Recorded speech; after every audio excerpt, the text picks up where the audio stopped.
Hello, today I'm going to talk about Oswald Avery Identifies DNA mini lecture.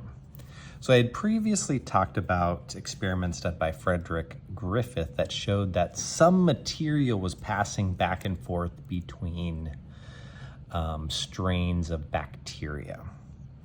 And we know that as a genetic component, right? Some genetic materials passing back and forth, but they didn't know what that genetic material was back in the early 1900s. So first experiment that I had previously talked about was just identifying that there is something being passed back and forth. This one is going to figure out what actually is the molecule that is carrying this genetic component. All right. So, got to figure out which molecule is the is the one that's part of this transforming process, this one that's passing genetic material.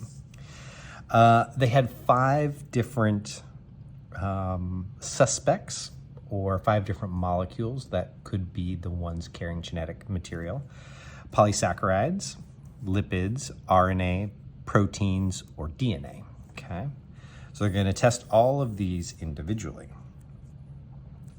Now, we have a control group here, and in that control group, this is kind of like the already known portion of the experiment. So we have this S strain of bacteria. We know even if this bacteria is dead, it's able to pass on some genetic component to this R strain of bacteria. The R strain is usually not lethal to mice, but when this S strain material is mixed in with the R strain, it's able to actually kill the mice because there's genetic components being passed over to the R strain. So this is our control. This was already known at the time. Okay, mouse dies, R strain, and all of this stuff mixed together. Then what they want to do is isolate each component and only remove that component. So in this example, they destroy the polysaccharides. All the other parts of the S strain are mixed in with the R strain bacteria. The mouse still dies.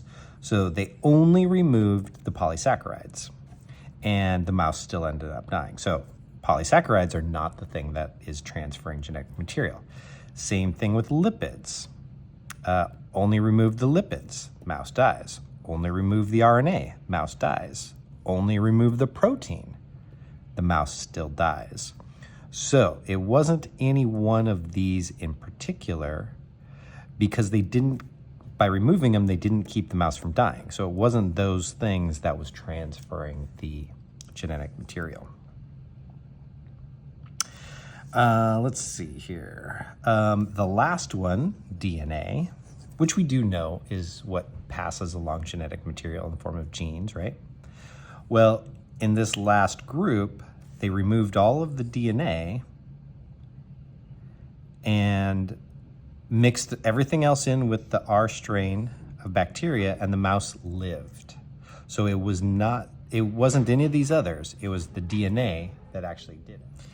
They were able to remove all of these individually by using enzymes. Enzymes are molecules that our bodies create and are created in other living organisms. And they can target specific, molecules to break apart. So they use different enzymes to break each one of these apart. Anyways, the only mouse that lived was the one that had the DNA removed. Okay, if you have any questions, please let me know. I hope this helps.